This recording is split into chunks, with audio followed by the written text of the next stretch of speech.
വിശദമായ വാർത്തകളിലേക്ക്. നടിയെ അപമാനിക്കുന്ന ദൃശ്യങ്ങൾ അടങ്ങിയ ഫോൺ ദിലീപിന്റെ പക്കലെന്ന് പോലീസ്. ദിലീപിന്റെ ജാമ്യ ഹർജി എതിർത്തുള്ള റിപ്പോർട്ടിലാണ് പോലീസ് ഇക്കാര്യം ചൂണ്ടിക്കാണിച്ചിരിക്കുന്നത്. സുനിയുടെ മുൻ അഭിഭാഷകനായ പ്രതീഷ് ചാക്കോ വഴിയാണ് ദിലീപിന് ദൃശ്യങ്ങൾ ലഭിച്ചതെന്നും പോലീസ് റിപ്പോർട്ടിൽ പറയുന്നു. അങ്കമാലി കോടതിയിൽ ജാമ്യ ഹർജിയെ എതിർത്തുകൊണ്ട് അന്വേഷണ സംഘം നടത്തിയ 6 പേജുള്ള റിപ്പോർട്ടിലാണ് നടിയെ അപമാനിക്കുന്ന ദൃശ്യങ്ങൾ 11ാം പ്രതിയായ ദിലീപിന്റെ പക്കലുണ്ടെന്ന് വ്യക്തമാക്കിയത്. പൾസർ സുനിയുടെ മുൻ അഭിഭാഷകൻ പ്രതീഷ് ചാക്കോയാണ് ദൃശ്യങ്ങൾ കൈമാറിയതെന്നും പോലീസ് സംശയിക്കുന്നു. ആയതിനാൽ പ്രതി പുറത്തിറങ്ങിയാൽ നടിയെ അപമാനിക്കാൻ ശ്രമിച്ചേക്കുമെന്നും റിപ്പോർട്ടിൽ പറയുന്നു. ഇത് ക്രമസമാധാന പ്രശ്നങ്ങൾക്ക് ഇടയാക്കും. നടിയുടെ 3 മിനിറ്റ് ദൈർഘ്യമുള്ള ദൃശ്യത്തിന് 1.5 കോടി രൂപയായിരുന്നു ദിലീപ് വാഗ്ദാനം ചെയ്തിരുന്നത്. എന്നാൽ ദൃശ്യങ്ങൾ ലഭിച്ചതിനു ശേഷം സുനിക്ക് പണം നൽകിയില്ല. തുടർന്നാണ് സുനി കാക്കനാട് ജയിലിൽ വെച്ച് സഹതടവുകാരുടെ സഹായത്തോടെ ബ്ലാക്ക്മെയിൽ ചെയ്യാൻ ശ്രമിച്ചതെന്നും പോലീസ് പറയുന്നു. ദൃശ്യങ്ങൾ അടങ്ങിയ മൊബൈൽ അഡ്വക്കേറ്റ് പ്രതീഷ് ചാക്കോയ്ക്ക് നൽകിയിരുന്നതായി സുനി നേരത്തെ പോലീസിന് മൊഴിയും നൽകിയിരുന്നു. ആലുവ സ്വദേശിയായ അഡ്വക്കേറ്റ് പ്രതീഷ് ചാക്കോയെ സുനിക്ക് പരിചയപ്പെടുത്തിയതും ദിലീപ് തന്നെയാണെന്നും പോലീസ് പറയുന്നു. പ്രതി സിനിമാ നടനും സ്വാധീനമുള്ള ആളുമായതിനാൽ ജാമ്യം അനുവദിക്കുന്ന പക്ഷം സാക്ഷികളെ ഭീഷണിപ്പെടുത്തിയും മൊഴി മാറ്റുന്നതിനും തെളിവുകൾ നശിപ്പിക്കുന്നതിനും സാധ്യതയുണ്ട്. മാത്രമല്ല, കേസുമായി ബന്ധപ്പെട്ട് ദിലീപുമായി ബന്ധമുള്ള പലരെയും ഇനിയും ചോദ്യം ചെയ്യാനുണ്ടെന്നും അഡ്വക്കേറ്റ് പ്രതീഷ് ചാക്കോയെ ഇനിയും കസ്റ്റഡിയിലെടുത്തിട്ടില്ലെന്നും പോലീസ് വ്യക്തമാക്കി. പൊതുജനങ്ങളുടെ മനസാക്ഷിയെ പിടിച്ചുകുലുക്കിയ കേസിൽ പ്രതിക്ക് ജാമ്യം നൽകിയാൽ സമൂഹത്തിന് തെറ്റായ സന്ദേശമാകും നൽകുകയെന്നും പോലീസ് പറയുന്നു. ഇത്തരത്തിൽ 7 കാരണങ്ങൾ ചൂണ്ടിക്കാട്ടിയാണ് പ്രോസിക്യൂഷൻ ദിലീപിന്റെ ജാമ്യ ഹർജിയെ എതിർത്തിരിക്കുന്നത്. News bureau, Kochi.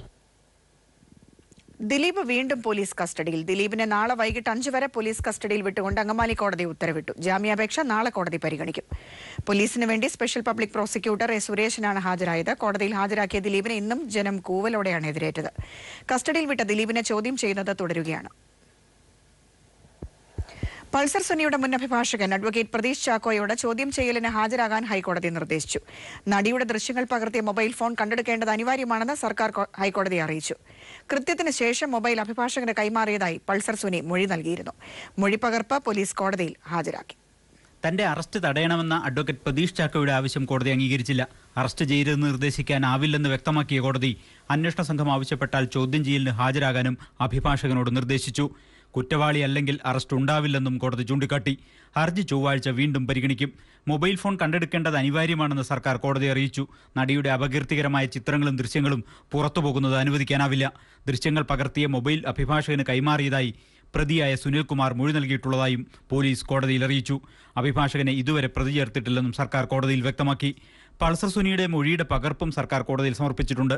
പിടിയിലാകുന്നതിന് മുൻപായി അഭിഭാഷകനെ സമീപിച്ച വിവരവും മൊബൈൽ ഫോൺ കൈമാറിയ വിവരവും മൊഴിയിലുണ്ട്. കേസ് ഏറ്റെടുക്കുന്നതിനും കീഴടങ്ങുന്നതിന് അവസരമൊരുക്കുന്നതിനും 1 ലക്ഷം രൂപ പ്രതിഫലം നൽകാമെന്ന് താൻ അഭിഭാഷകനോട് പറഞ്ഞു. ദൃശ്യങ്ങൾ പകർത്തിയ MI മൊബൈൽ ഫോൺ കൈവശമുണ്ടെന്ന് പറഞ്ഞപ്പോൾ അത് ലോക്കറിൽ സൂക്ഷിക്കണമെന്ന് അഭിഭാഷകൻ നിർദ്ദേശിച്ചു. അഭിഭാഷകൻ ആവശ്യപ്പെട്ട പ്രകാരം താൻ ഫോൺ കൈമാറി. അത് അഭിഭാഷകൻ പോക്കറ്റിൽ നിക്ഷേപിക്കുന്നത് കണ്ടു എന്നുമാണ് പൾസറിന്റെ മൊഴിയിലുള്ളത്. പൾസർ സുനിയുടെ മുൻ അഭിഭാഷകനാണ് പ്രതീഷ് ചാക്കോ. നേരത്തെ അഭിഭാഷകന്റെ ഓഫീസിലും മറ്റും നടത്തിയ തിരച്ചിലിൽ മൊബൈൽ ഫോൺ കണ്ടെത്താൻ പോലീസിന് കഴിഞ്ഞിരുന്നില്ല. ഈ സാഹചര്യത്തിലാണ് അഭിഭാഷകനെ ചോദ്യം ചെയ്യാൻ പോലീസ് തീരുമാനിച്ചത്. ചോദ്യം ചെയ്യലിന് ഹാജരാകാൻ അഭിഭാഷകനോട് കോടതി നിർദ്ദേശിച്ചതോടെ ചോദ്യം ചെയ്യൽ ഉൾപ്പെടെയുള്ള നടപടികളിലേക്ക് പോലീസിന് ഇനി കടക്കാം. News bureau, Kochi. നടി ആക്രമിക്കപ്പെട്ടതിന് ശേഷം ദിലീപിനെ നേരിട്ട് കാണുകയും നിരവധി തവണ വിളിക്കുകയും ചെയ്തിട്ടുണ്ടെന്ന് ആലുവ MLA അൻവർ സാദത്ത്. ദിലീപ് കുറ്റം ചെയ്തിട്ടുണ്ടെങ്കിൽ ശിക്ഷിക്കപ്പെടണം. ദിലീപുമായി തനിക്ക് യാതൊരു പണമിടപാടുമില്ല. ഇക്കാര്യത്തിൽ ഏത് അന്വേഷണവുമായി സഹകരിക്കാനും തയ്യാറാണെന്നും അദ്ദേഹം കൊച്ചിയിൽ പറഞ്ഞു. ദിലീപ് പറഞ്ഞ് ഞാനതിനകത്ത് ഈ പറഞ്ഞ ആളുകളെ കണ്ടിട്ടുമില്ല, എനിക്ക് യാതൊരു പരിചയവുമില്ല എന്ന് വളരെ വസ്തുനിഷ്ഠമായിട്ട് ഞാൻ എൻ്റെ അടുത്ത് പലപ്പോഴും പറഞ്ഞത്. ദിലീപ് അത് ചെയ്തിട്ടുണ്ടെങ്കിൽ ഞാൻ ഒരു കാരണവശാലും ന്യായീകരിക്കാൻ പറ്റില്ല. അതിന് തക്കതായ ശിക്ഷ നൽകണമെന്ന് എൻ്റെ അഭിപ്രായം. ഞാൻ ഏത് അന്വേഷണവുമായി സഹകരിക്കാൻ തയ്യാറാണ്. നടി ആക്രമിക്കപ്പെട്ട സംഭവത്തിൽ ജനപ്രതിനിധികളെ ചോദ്യം ചെയ്യാൻ തീരുമാനിച്ചിട്ടില്ലെന്ന് Aluva rural SP AV George. എന്നാൽ എല്ലാ ആരോപണങ്ങളും അന്വേഷിക്കുമെന്നും അദ്ദേഹം നെടുമ്പാശ്ശേരിയിൽ പറഞ്ഞു. ഏത് അലിഗേഷൻ വന്നാലും അതിനെ സംബന്ധിച്ച് അന്വേഷിക്കാനുള്ള നടപടി നമ്മുടെ ടീമിൻ്റെ ഭാഗത്തുണ്ട്. നമുക്ക് എല്ലാവരും എന്തെല്ലാം അലിഗേഷൻസ് ഉണ്ടോ ആ ഭാഗം എല്ലാം അന്വേഷിക്കാനുള്ള നമുക്ക് പൂർണ്ണമായിട്ടുള്ള അധിക സ്വാതന്ത്ര്യം നമുക്കുണ്ട്. അത് ഇന്ന ആളൊന്നുമില്ല. ആവശ്യമാണെങ്കിൽ ആരും നമ്മൾ ചോദിക്കും. ഇൻവെസ്റ്റിഗേഷനെ സംബന്ധിച്ചിട്ടുള്ള കാര്യങ്ങൾ നമുക്കെല്ലാം പബ്ലിക്കുമായിട്ടോ അല്ലെങ്കിൽ പ്രശ്നം നമുക്ക് ഷെയർ ചെയ്യാൻ സാധിക്കില്ല. അപ്പോൾ അതിനെ സംബന്ധിച്ചുള്ള അന്വേഷണം അതിൻ്റെ രീതിയിലുള്ള ശരിയായ രീതിയിൽ നമ്മൾ മുമ്പോട്ട് പോകുന്നുണ്ട്. നമ്മൾ ഏതെല്ലാം രീതിയിലുള്ള അലിഗേഷൻസ് വരുന്നുണ്ടോ ആ അലിഗേഷൻസ് എല്ലാം ആ ആംഗിൾ നമ്മൾ അന്വേഷിക്കേണ്ടത്. ഇന്നത് നമുക്ക് പറയാം, ഇന്ന് സ്പെസിഫിക് ആയിട്ടില്ല. ഏതെല്ലാം ഒരു പരാതി വന്നു അത് ഇങ്ങനെയാണ് അതല്ലേ അങ്ങനെയുണ്ട് അതിനെ സംബന്ധിച്ച് അന്വേഷിക്കണം എന്ന് പറഞ്ഞാൽ നമ്മളത് അന്വേഷിക്കേണ്ടത് ആ ഭാഗം നമ്മൾ നെഗ്ലക്ട് ചെയ്യില്ല. കൊച്ചിയിൽ ആക്രമിക്കപ്പെട്ട നടിയെ അനുകൂലിക്കുന്നവരുടെ FB പോസ്റ്റുകൾക്കെതിരെ സൈബർ കൊട്ടേഷൻ. ആസിഫ് അലിക്ക് നേരെ നടന്നത് സൈബർ കൊട്ടേഷനെന്നും സൂചന. സംഭവത്തിന് പിന്നിൽ PR ഏജൻസിയാണെന്ന് സംശയിക്കുന്നു. അതേസമയം ദിലീപിന് അനുകൂലമായി വാർത്ത ചമയ്ക്കുന്ന PR ഏജൻസി പോലീസ് നിരീക്ഷണത്തിലാണ്. ഫേസ്ബുക്കിലും മറ്റു ചില സാമൂഹ്യ മാധ്യമങ്ങളിലും നിറഞ്ഞു നിൽക്കുന്ന ദിലീപ് അനുകൂല പോസ്റ്റുകളുടെ പിന്നാമ്പുറ കഥകളെപ്പറ്റിയാണ് പോലീസിലെ സൈബർ വിഭാഗം രഹസ്യമായ അന്വേഷണം ആരംഭിച്ചിരിക്കുന്നത്. അക്രമത്തിനിരയായ നടിയെ പിന്തുണച്ച ചില നടന്മാരുടെ ഫേസ്ബുക്ക് പോസ്റ്റുകൾക്ക് താഴെ ആക്ഷേപകരമായ കമന്റുകൾ എഴുതിയ ചില ഫേസ്ബുക്ക് അക്കൗണ്ടുകൾ പോലീസ് നിരീക്ഷണത്തിലാണ്. നടന്റെ പ്രതിച്ഛായ വർദ്ധിപ്പിക്കും വിധത്തിൽ കരുതിക്കൂട്ടിയ വാർത്തകൾ നൽകാൻ ഒന്നിലധികം PR ഏജൻസി ഏൽപ്പിച്ചതായിട്ടാണ് ലഭിക്കുന്ന വിവരം. ദിലീപ് ഫാൻസ് അസോസിയേഷനിൽപ്പെട്ട ചിലർക്കാണ് സൈബർ ആക്രമണത്തിന്റെ ചുമതല. ഫാൻസുകാരുടെ വാട്സ്ആപ്പ് ഗ്രൂപ്പിലേക്ക് നടൻ ദിലീപ് നടത്തിയ ജീവകാരുണ്യ പ്രവർത്തനങ്ങളുടെ നിറം പിടിപ്പിച്ച കഥകൾ വീണ്ടും എത്തുന്നുണ്ട്. കേസുമായി ബന്ധപ്പെട്ട് വാർത്ത റിപ്പോർട്ട് ചെയ്യുന്ന എല്ലാ സൈറ്റുകളും PR ഏജൻസിയുടെ നിരീക്ഷണത്തിലാണ്. വാർത്ത നൽകുമ്പോൾ തന്റെ കൂട്ടത്തോടെ വന്ന അശ്ലീലമായ കമന്റുകൾ എഴുതാനാണ് നൽകിയിരിക്കുന്ന നിർദ്ദേശം. ഫേക്ക് പ്രൊഫൈൽ വഴി ആക്ഷേപിക്കുന്നതാണ് മറ്റൊരു രീതി.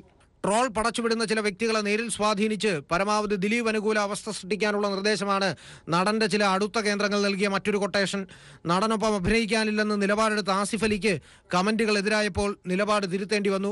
അപകീർത്തികരമായ കമന്റുകൾ എഴുതുന്നവർ സൈബർ വിഭാഗത്തിന്റെയും പോലീസിന്റെ ഹൈടെക് വിഭാഗത്തിന്റെയും നിരീക്ഷണത്തിലാണ്. ഫേസ്ബുക്കിലൂടെ അശ്ലീലം എഴുതുന്നവർക്കെതിരെ പരാതി ലഭിച്ചാൽ ശക്തമായ നടപടിയുണ്ടാകുമെന്ന് മുഖ്യമന്ത്രിയുടെ ഓഫീസ് പീപ്പിളിനോട് പറഞ്ഞു. News bureau, Thiruvananthapuram. വാർത്തകൾ തുടരുന്നു. മുൻ DGP TP സെൻകുമാറിനെതിരെ കേസെടുത്തു. സൈബർ പോലീസാണ് കേസെടുത്തിരിക്കുന്നത്. മതസ്പർദ്ധ വളർത്തുന്ന പരാമർശം നടത്തിയതിനാണ് കേസ്. ജാമ്യമില്ലാ വകുപ്പ് പ്രകാരമാണ് കേസെടുത്തിരിക്കുന്നത്. മുൻ DGP TP സെൻകുമാറിനെതിരെ മതസ്പർദ്ധ വളർത്തും വിധം പെരുമാറി എന്ന കുറ്റം ചുമത്തിയാണ് ക്രൈംബ്രാഞ്ച് കേസെടുത്തത്. IPC 153A1 വകുപ്പുകൾ പ്രകാരം തിരുവനന്തപുരം സൈബർ പോലീസ് സ്റ്റേഷനിലാണ് TP സെൻകുമാറിനെതിരെ FIR രജിസ്റ്റർ ചെയ്തത്. സെൻകുമാറിനെതിരെ ചുമത്തിയിരിക്കുന്നത് 3 വർഷം വരെ തടവ് ശിക്ഷ ലഭിക്കാവുന്ന കുറ്റമാണ്.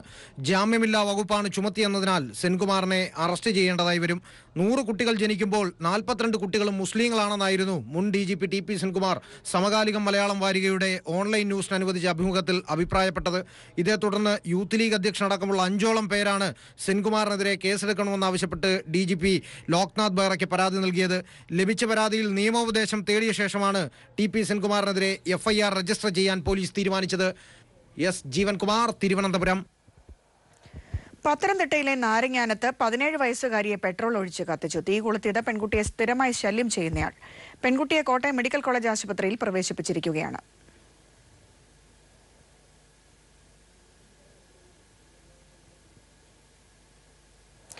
തിങ്കളാഴ്ച മുതൽ സംസ്ഥാനത്തെ സ്വകാര്യ നഴ്സുമാർ ആരംഭിക്കുന്ന അനിശ്ചിതകാല സമരത്തെ വിലക്കി ഹൈക്കോടതി. സമരത്തിനെതിരെ എസ്മ പ്രയോഗിക്കണം. സമരം നിയമവിരുദ്ധമാണെന്നും ജനങ്ങളുടെ ജീവനാണ് വലുതെന്നും കോടതി നിരീക്ഷിച്ചു. എന്നാൽ എസ്മ പ്രയോഗിച്ചാലും സമരത്തിൽ നിന്ന് പിന്നോട്ടില്ലെന്ന് നഴ്സുമാർ വ്യക്തമാക്കി. സുപ്രീം കോടതി നിരീക്ഷണ പ്രകാരമുള്ള വേതന വർധനവ് നടപ്പാക്കണമെന്നാവശ്യപ്പെട്ടാണ് സ്വകാര്യ ആശുപത്രി നഴ്സുമാർ തിങ്കളാഴ്ച മുതൽ അനിശ്ചിതകാല പണിമുടക്ക് സമരത്തിലേക്ക് കടക്കുന്നത്. എന്നാൽ സമരത്തെ വലിയ തോതിലാണ് ഹൈക്കോടതി വാക്കാൽ വിമർശിച്ചത്. നിയമവിരുദ്ധമാണ് നഴ്സുമാരുടെ സമരം. ആവശ്യമെങ്കിൽ സമരത്തിനെതിരെ എസ്മ പ്രയോഗിക്കാൻ ജില്ലാ പോലീസ് മേധാവികൾക്ക് അധികാരമുണ്ടെന്നും കോടതി വാക്കാൽ നിരീക്ഷിച്ചു. സമരക്കാർ മനുഷ്യജീവന് വില കൽപ്പിക്കണം. നഴ്സുമാർ അവശ്യ സർവീസിന്റെ കീഴിൽ വരുന്നതാണെന്ന ആശുപത്രി മാനേജ്മെന്റിന്റെ വാദം ഹൈക്കോടതി ശരിവച്ചു. സമരം ആശുപത്രികളെ ബാധിക്കുമെന്ന മാനേജ്മെന്റിന്റെ ഹർജി പരിഗണിക്കുമ്പോഴായിരുന്നു കോടതിയുടെ നിരീക്ഷണങ്ങൾ. അതേസമയം എസ്മ പ്രയോഗിച്ചാലും തിങ്കളാഴ്ച ആരംഭിക്കുന്ന സമരത്തിൽ നിന്ന് പിന്നോട്ടില്ലെന്ന് നഴ്സുമാർ വ്യക്തമാക്കി. UNA president Sibi Mukesh. ഇനി രാജ്യത്ത് ഹൈക്കോടതി മാത്രമല്ലോ, വേറെ കോടതികളുണ്ടല്ലോ, അങ്ങോട്ട് മുന്നോട്ട് പോകുന്നതിനെ കുറിച്ച് ആലോചിക്കും. അടിയന്തരമായി സംസ്ഥാന കമ്മിറ്റി കൂടി തീരുമാനമെടുക്കും. പക്ഷേ സമരത്തിൽ നിന്ന് 17ാമത്തെ സമരത്തിൽ നിന്ന് പിന്നോട്ട് പോകുന്നതിനെ കുറിച്ച് ഇതുവരെ UN ഒരു തീരുമാനമെടുത്തിട്ടില്ല. അങ്ങനെ പിന്നോട്ട് പോകില്ല എന്നുള്ളത് തന്നെയാണ് UN തീരുമാനം. സമരം നഴ്സുമാർ പിൻവലിക്കണമെന്ന് ആരോഗ്യമന്ത്രി KK ശൈലജ ആവശ്യപ്പെട്ടു. ഇവരുമായി ചർച്ച നടത്തുന്ന കാര്യം തൊഴിൽ മന്ത്രിയുമായി ആലോചിച്ച് തീരുമാനിക്കുമെന്നും മന്ത്രി തിരുവനന്തപുരത്ത് പ്രതികരിച്ചു. ഞാനിപ്പോഴും പറയുന്നത് ഹൈക്കോടതിയുടെ പരാമർശത്തിന്റെ വെളിച്ചത്തിൽ എല്ലാവരും തിരിച്ച് ജോലിക്ക് കയറണം. ചർച്ച ഇത് തൊഴിൽ പ്രശ്നമാണല്ലോ ആയിട്ടാണല്ലോ വരുന്നത്. കഴിഞ്ഞ തവണ എന്നെയും കൂടി ക്ഷണിച്ചതാണ് ആ ചർച്ചയിൽ പങ്കെടുക്കാൻ. അപ്പോൾ അത് തൊഴിൽ വകുപ്പ് മന്ത്രിയോട് കൂടി ആലോചിച്ചിട്ട് എനിക്ക് പറയാൻ പറ്റുള്ളൂ. തിങ്കളാഴ്ചയാണ് മാനേജ്മെന്റിന്റെ ഹർജിയിന്മേലുള്ള ഹൈക്കോടതി വിധി. കൊച്ചിക്കൊപ്പം ന്യൂസ് ബ്യൂറോ, തിരുവനന്തപുരം.